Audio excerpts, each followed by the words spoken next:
Radhe Radhe everyone, जय माता दी। कैसे हैं आप सब? होप करती हूँ आप सब बहुत अच्छे होंगे गाइज। मैं भी बहुत अच्छी हूँ। तो चलिए गाइज, आज की वीडियो को शुरू करते हैं बिना किसी देरी के। तो आज की वीडियो में मैं आपके साथ शेयर करने वाली हूँ कि चैत्र मास के नवरात्रि शुरू होने वाले हैं और प्रथम नवरात्रि है 30 मार्च दिन रविवार का। तो गाइस, सबसे पहले तो आप ये जान लीजिए कि आपको शुभ मुहूर्त में स्थापना करनी होती है। चौकी जो लगानी होती है वो शुभ मुहूर्त में लगानी होती है। तो 30 मार्च की सुबह 6:13 से लेकर 10:22 तक आप पहला मुहूर्त है ये। तो इसमें आप माता रानी की चौकी भी लगाएं और ज्वार की स्थापना, कलश स्थापना, अखंड ज्योति की भी स्थापना कर सकते हैं। तो चलिए गाइस, आपको बता देती हूँ कि आपको माता रानी का दरबार नीचे जमीन पर लगाना होता है। और देखिए, चौकी की जो स्थापना करनी है आपको कैसे करनी है। सबसे पहले आपको एक चौकी लेनी है, उस पर साफ शुद्ध लाल रंग का एक कपड़ा बिछा लें, या फिर पीले रंग का हो तो वो भी चलेगा। तो यहाँ पर मैंने लाल रंग का कपड़ा बिछा लिया है चौकी पर। उसके बाद मैं करूंगी माता रानी की स्थापना। आप कोई मूर्ति ले सकते हैं, मिट्टी की या फिर तांबे की, पीतल की, जो भी आपके पास तस्वीर है, जो भी कुछ है, माता रानी की प्रतिमा आपको लेनी है। और थोड़े से चावल रखने हैं, चावल का आसन देकर माता रानी को विराजमान करना है। और उसके बाद देखिए, यहाँ पर मैं गणपति जी की भी स्थापना कर रही हूँ, क्योंकि गणपति जी की स्थापना के बिना कोई भी पूजा पूरी नहीं मानी जाती। इसी के साथ साथ आपके कोई इष्ट हैं तो उनको भी आप चौकी पर जरूर विराजमान करें। देखिए, हमारी केला माता जो है वो हमारी इष्ट हैं, तो उनको भी मैं चौकी पर विराजमान कर रही हूँ। साथ में आपको क्या करना है, सबसे पहले आपको गणपति जी का तिलक करना है रोली से, चंदन से। उसके बाद आपको चावल लगाने हैं गणपति जी को और वस्त्र स्वरूप उनको कलावा अर्पित करना है। उसी के साथ साथ माता रानी का भी आप रोली चंदन से तिलक करें, माता रानी को भी अक्षत लगाएं। और जो आपने अपनी इष्ट माता या इष्ट देवी देवता जो भी हैं आपके, जो भी चौकी पर विराजमान कर रहे हैं, उनको भी तिलक करें चंदन का, रोली का, और अक्षत लगाएं। देखिए गाइस, क्या होता है कि घर में ना छोटे बच्चे होते हैं, तो छोटे बच्चों की वजह से बहुत से लोग चौकी जमीन पर नहीं लगाते। माता रानी की जो पूजा होती है, मतलब व्रत जरूर रखते हैं, लेकिन जो माता रानी की पूजा है वो अपने मंदिर में ही कर देते हैं। तो वो भी तरीका सही है, कोई गलत नहीं है। बेशक से आप मंदिर में ही पूजा कीजिए, लेकिन आपको पूजा की विधि यही रखनी है। तो माता रानी का तिलक करने के बाद आपको माता रानी को वस्त्र स्वरूप चुन्नी जरूर चढ़ाए। नवरात्रि के प्रथम दिन आपको माता रानी को चुन्नी जरूर चढ़ानी है। और देखिए, माता रानी की प्रतिमा को आप पहले से ही दूध दही से, पंचामृत से स्नान कराने के बाद ही विराजमान करें चौकी पर। तो मैंने पहले ही माता रानी को स्नान भी करा लिया था, फिर उसके बाद मैंने माता रानी को विराजमान किया है। उसके बाद माता रानी को फूलों की माला जरूर समर्पित करें। अगर फूलों की माला नहीं आप तो फूल भी चढ़ा सकते हैं। अब उसी के साथ साथ यहाँ पर कर रही हूँ मैं अखंड ज्योत की स्थापना। देखिए, अखंड ज्योत की स्थापना की पूरी वीडियो मैं पहले ही अपनी चैनल पर शेयर कर चुकी हूँ, तो आप जाकर विजिट करके देख सकते हैं। बाकी मैं डिस्क्रिप्शन में लिंक दे दूंगी, आप वहां से भी जाकर चेक कर सकते हैं। तो आप अखंड ज्योति की स्थापना डायरेक्ट चौकी पर भी कर सकते हैं और इस तरह से प्लेट में भी रखकर अखंड ज्योत की स्थापना कर सकते हैं। तो अखंड ज्योत माता रानी का ही स्वरूप होता है। आपको माता ज्योत को तिलक करना है और कलावा जरूर समर्पित करना है, फूल जरूर चढ़ाने हैं। तो इस तरह से अखंड ज्योति की स्थापना हो जाती है। अब आपको करनी है कलश की स्थापना। देखिए, कलश के लिए आप मिट्टी का भी कलश ले सकते हैं, या फिर आपके घर तांबे पीतल का कलश है तो आप वो भी ले सकते हैं। तो मिट्टी का अगर कलश ले रहे हैं तो आपको एक दिन पहले उसे भिगोकर रखना पड़ेगा, जिससे कि वो पानी सोख ले अच्छे से। उसके बाद आपको कलश की स्थापना करनी है। यहाँ पर मैं तांबे का कलश ले रही हूँ, उसमें मैंने पहले गंगा जल डाला है, फिर शुद्ध जल डाला है। उसके बाद ये 5 चीजें आपको कलश के जल में जरूर डालनी है। तो कलश स्थापना की भी फुल वीडियो मैं पहले अपने चैनल पर डाल चुकी हूँ, इसका लिंक भी मैं आपको डिस्क्रिप्शन बॉक्स में दे दूंगी। तो सबसे पहले आपको कलश को तिलक करना है, मतलब स्वास्तिक बनाना है कलश के ऊपर, और कलश के कंठ पर कलावा बांधना है। कलावा बांधने के बाद वो 5 चीजें वो कौन सी हैं जो आपको कलश के जल में डालनी है। देखिए, सबसे पहले तो आपको चाहिए हल्दी की गांठ। अगर हल्दी की गांठ नहीं है तो आप हल्दी पाउडर भी कलश के जल में डाल सकते हैं।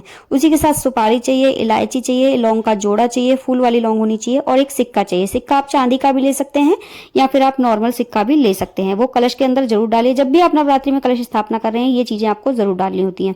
उसी के साथ साथ आप आम के या अशोक के 5 या 7 पत्ते ले सकते हैं, और पत्तों के अच्छे से धो करके, साफ करके, उनके ऊपर रोली चंदन का तिलक जरूर कर लें। और साथ में आपको लेना है एक नारियल। नारियल जटा वाला होना चाहिए, पानी वाला सूखा नारियल नहीं होता। उसके ऊपर आप स्वास्तिक बना लें या तिलक कर सकते हैं साधारण। और देखिए गाइज, आपको जब भी कलश की स्थापना और ज्वारों की स्थापना करनी है तो आपको एक विशेष बात का ध्यान रखना है, वो ये कि आपको माता रानी के सीधे हाथ की तरफ कलश की स्थापना करनी है और उल्टे हाथ की तरफ ज्वारों की स्थापना करनी है। लेकिन अगर आप ज्वारों में ही कलश की स्थापना कर रही हैं तो वो सीधे हाथ की तरफ रखे माता रानी के। तो इस बात का ध्यान जरूर रखना है आपको। तो यहाँ पर देखिए, आपको 2 पान के पत्ते लेने हैं। पान के पत्तों पर स्वास्तिक बना लेना है। डंडी वाले पान के पत्ते होने चाहिए, कटे पिटे नहीं होने चाहिए, साफ सुथरे पत्ते होने चाहिए। उन पर स्वास्तिक बनाने के बाद इसमें आपको सुपारी जरूर रखनी है, चाहे आप उसको कुछ रखें या ना रखें, सुपारी आपको इसके अंदर जरूर रखनी है। दोनों पत्तों को आपस में कवर करने के बाद नारियल के ऊपर लगा लें, और फिर चुन्नी आती है नारियल की, उसको नारियल के ऊपर लपेट दें। देखिए चुन्नी के बाद आपको चुन्नी के ऊपर कलावा जरूर लपेटना है, क्योंकि देखिए जो सुपारी होती है ना वो इधर उधर हो जाती है, तो पान के बीच में जो आपने सुपारी रखी है ना वो इधर उधर नहीं होगी, कलावे के बीच में ही रहेगी वो। अब आपको बनाना होता है एक अष्टदल कमल। देखिए जहां भी जिस जगह भी आप कलश की स्थापना करें, चाहे वो चौकी पर कर रहे हो या जमीन पर कर रहे हो, आपको एक अष्टदल कमल बनाना है और उसके ऊपर कलश की स्थापना करनी है। तो यहाँ पर मैंने कलश भी रख लिया है, कलश के ऊपर आपको एक पात्र रखना है। देखिए यहाँ पर मैंने मिट्टी का एक ढक्कन लिया है, आप कोई भी ढक्कन ले सकते हैं कलश को ढकने के लिए। उसके ऊपर थोड़े से अक्षत जरूर रख ले, मतलब एक मुट्ठी मैंने यहाँ पर चावल रख लिए हैं। उसके बाद ही आपको उसके ऊपर नारियल रखना होता है। खाली नारियल आप इसी तरीके से कलश पर नहीं रखेंगे, आप हमेशा ढक्कन रख के ही उसके ऊपर नारियल रखें। तो यहाँ पर देखिए नारियल की स्थापना मैंने कर दी है। अब आती है ज्वारों की स्थापना। देखिए ज्वारों की स्थापना का भी लिंक मैं अपने डिस्क्रिप्शन बॉक्स में डाल दूंगी, वहां से आप जाकर चेक कर सकते हैं, पूरी वीडियो की जानकारी आपको वहां से मिल जाएगी। तो देखिए यहाँ पर मैं एक मिट्टी का पात्र ले रही हूँ, आप कोई भी किनारी का बर्तन ले सकते हैं घर से साफ शुद्ध। मैं हर बार नवरात्रि में मिट्टी का पात्र मंगवाती हूँ, उसी में ज्वारे बोती हूँ। तो देखिए सबसे पहले मैंने एक स्वास्तिक बना लिया, उस पर कुछ अक्षत रखते हैं गणेश जी का ध्यान करते हुए, और उसके बाद मैंने इसमें रेत यानी कि बालू डाला है। मैं चिकनी मिट्टी में कभी ज्वारे नहीं बोती, मैं हमेशा बालू रेत में ही ज्वारे बोती हूँ। उसमें मैंने कुछ धान डाल दिए हैं। धान डालने के बाद मैंने गंगा जल और जल का थोड़ा छिड़काव कर दिया है, और पूरे 9 दिन आपको इसी तरह से गंगा जल में जल मिलाकर पूजा के बाद डेली ही जल देना होता है ज्वारों में। तो यहाँ पर देखिए मैंने तिलक भी कर दिया है, आप 9 या 7 तिलक कर सकते हैं, वैसे मैं 9 करती हूँ। चंदन रोली का तिलक कर दीजिए किनारी पर, फिर उसके बाद कलावा जरूर बांध दीजिए ज्वारों के ऊपर, और फिर जो है माता रानी के उल्टे हाथ पर ज्वारों की स्थापना कर दी है। थोड़ा सा अक्षत का आसन जरूर दे दे, उसके ऊपर ज्वारों की स्थापना करें।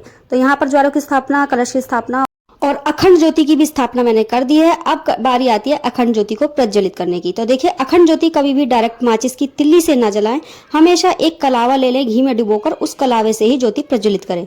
उसके बाद यहाँ पर मैंने संकल्प ले लिया है। संकल्प जो है आप थोड़े से चावल, थोड़े से फूल और एक सिक्का लेकर हाथ में 9 दिन के व्रत का संकल्प लेकर माता रानी की व्रत की पूजा की शुरुआत करें। देखिए उसके बाद आपको क्या करना है, जब आप इतना सब कर लेते हैं उसके बाद आपको एक मिट्टी का पात्र या हवन कुंड जो भी कुछ आपके पास है उसमें आपको एक छोटा सा हवन करना होता है। ये हवन आप पहले दिन भी कर सकते हैं और पूरे 9 दिन भी कर सकते हैं अगर आप व्रत रख रहे हैं, वरना पहले और आखिरी दिन तो आपको ये हवन छोटा सा जरूर करना होता है। घर में शुद्धिकरण भी हो जाता है और ये हवन जरूरी भी होता है नवरात्रों में।